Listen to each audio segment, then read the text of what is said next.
នេះនាំមកជិះទូកទេសចររបស់បងណាលេងដល់បាយដំណាំសំខាន់ផងមកសំខាន់ផងមកចាំមើលស្លាប់ជិះទូកទេសចរនៅកំពតជិះនៅក្រៅភាពសិននៅទន្លេសែនថ្ងៃនេះជិះនៅដងសង្ការបាត់ដំបងតែមិនដែរចំណាយសាមមានអារម្មណ៍សប្បាយមកលើអីគេចាញ់នេះគឺមើលថាពីថាតើមួយតាមដងស្ទឹងសង្ការនេះតើវាមានចិត្តបែបតែសួស្តីបងប្អូនទាំងអស់គ្នាជាទីគោរពរាប់អានថ្ងៃនេះខ្ញុំនាំអ្នកម៉ាក់របស់ខ្ញុំមកជិះទូកទេសចរ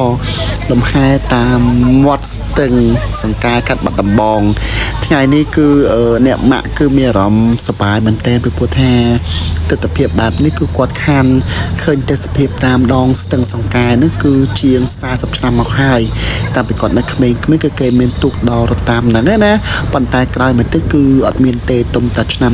2025នេះគឺនៅក្នុងខេត្តបាត់ដំបងគឺមានទូកដល់កំសាន្តអូយបងប្អូននេះគឺយើងធ្វើដំណើរ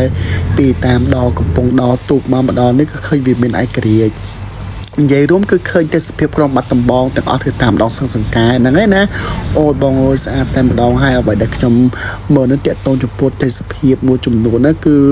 បានន័យថាមើលទៅខៀវខ្ចីតែម្ដងពោះថាអ្វីនៅពេលដែលខ្ញុំជិះនេះគឺពេលដែលកំពុងតែភ្លៀងមើលទៅគួរឲ្យចាប់អារម្មណ៍មែនទែនជាពិសេសគឺបងប្អូនឃើញហើយទឹកឡើងអូឡើងខៀវព្រោះថាស្ទឹងសង្ការពីមុនគឺមានឈ្មោះថាស្ទឹងខៀវបាទហើយបងប្អូនមិនជិះមកតាមនេះបងប្អូនអូយទេសភាពគឺស្អាតមែន